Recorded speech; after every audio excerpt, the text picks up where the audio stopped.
প্রিয় দর্শক শ্রোতা, আসসালামু আলাইকুম। দেখছেন বিডি আজকের টাইম। জানিয়ে দিব আজকের সর্বশেষ বাংলা সংবাদ। শুরুতেই থাকছে সংবাদ শিরোনাম। ইরানের স্থলবাহিনী মোতায়েনের সম্ভাবনা নাকচ করেননি মার্কিন প্রতিরক্ষা মন্ত্রী। তারপর থাকছে হিজবুল্লাহর সামরিক কার্যক্রম নিষিদ্ধ করল লেবানন সরকার। সর্বশেষ জানিয়ে দিব ইরানের কোনো পারমাণবিক স্থাপনার ক্ষয়ক্ষতি হয়নি বললেন আইএস প্রধান। এতক্ষণ শুনছিলেন সংবাদ শিরোনাম, এবারে থাকছে সংবাদ বিস্তারিত। ইরানের স্থলবাহিনী মোতায়েন সম্ভাবনা নাকচ করেননি মার্কিন প্রতিরক্ষামন্ত্রী। যুক্তরাষ্ট্রের ইরান অভিযান অন্তহীন কোনো যুদ্ধ নয় বলে মন্তব্য করেছেন মার্কিন প্রতিরক্ষামন্ত্রী পিট হেগসেট। ভবিষ্যতে ইরানে মার্কিন বাহিনীগুলো মোতায়েন সম্ভাবনা নাকচ করেননি তিনি। আজ মার্কিন প্রতিরক্ষা সদর দপ্তর পেন্টাগনে এক সংবাদ সম্মেলনে এ মন্তব্য করেন তিনি।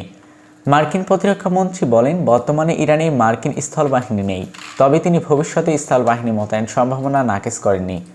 তিনি বলেন, মার্কিন স্বার্থ রক্ষার ওয়াশিংটন যতটুকু প্রয়োজন ততটুকু পর্যন্ত যাবে। মার্কিন লক্ষ্য অর্জনেই তারা পদক্ষেপ নিতে পারেন, তা শত্রুপক্ষকেই জানিয়ে দেওয়ার বুদ্ধিমানের কাজ হবে না। মার্কিন প্রতিরক্ষা বলেন, ইরানের মার্কিন অভিযানের মূল্য লক্ষ্য করে ইরানের ক্ষেপণাস্ত্র ও নৌবাহিনী ধ্বংস করা, এটার সঙ্গে তেহরানের পারমাণবিক অস্ত্র অর্জন থেকেই বিরত থাকা। তিনি বলেন, এটি ইরান ইরাক নয়, এটি যুদ্ধ অন্তহীন কোনো বিষয় নয়।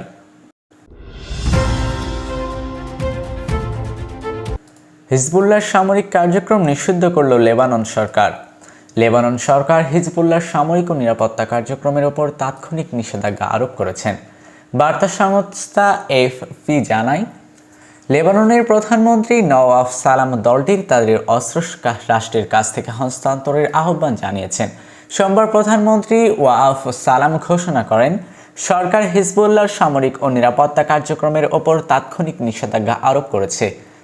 দলটির রাষ্ট্রের কাছে তাদের অস্ত্র হস্তান্তরের আহ্বান জানিয়ে তিনি বলেন, তিনি বৈধ রাষ্ট্রীয় প্রতিষ্ঠানের কাঠামোর বাইরে লেবাননের ভূখণ্ড থেকেই পরিচালিত যে কোনো সামরিক তৎপরতা সম্পূর্ণরূপে প্রত্যাখ্যানের ঘোষণা করেন। তিনি আরও বলেন, দলটিতে তাদের অস্ত্র সমর্পণ করতে হবে।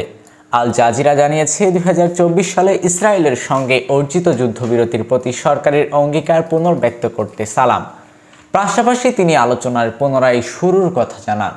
ইরান সমর্থিত হিজবুল্লাহ ইসরায়েলের দিকে রকেট নিক্ষেপ করার পর পাল্টা হামলার প্রেক্ষাপটেই সরকার এই সিদ্ধান্ত নেয়।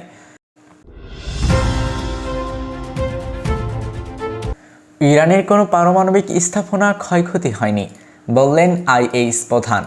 ইরানের ওপর হওয়া ইসরায়েল ও আমেরিকার যৌথ সামরিক অভিযান অপারেশন রেয়ারিং লায়ন কে কেন্দ্র করে মধ্যপ্রাচ্যে জুড়ে চরম উত্তেজনা বিরাজ করছে।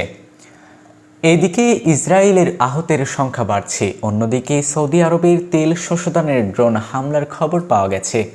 তবে এরই মধ্যে স্বস্তির খবর দিয়েছে আইএস প্রধান। জাতিসংঘের পারমাণবিক পর্যবেক্ষণ সংস্থা আইএস এর প্রধান রাফায়েল গ্রোসি সোমবার 2 মার্চ এক বিবৃতিতে জানিয়েছেন যে ইরানের কোনো পারমাণবিক স্থাপনার ক্ষয়ক্ষতি হওয়ার কোনো লক্ষণ এখনো পর্যন্ত পাওয়া যায়নি। তিনি বলেন, এখন পর্যন্ত আমাদের কাছে এমন কোনো তথ্য নেই যা প্রমাণ করেছে ইরানের কোনো পারমাণবিক স্থাপনার ক্ষয়ক্ষতি ও আক্রান্ত হয়েছে। গ্রোসি পরিস্থিতি নিয়ন্ত্রণে রাখতে সব পক্ষকে সর্বোচ্চ সংযম প্রদর্শনের আহ্বান জানিয়েছেন এবং কূটনীতি ও আলোচনার টেবিলে ফিরে আসার ওপর জোর দিয়েছেন।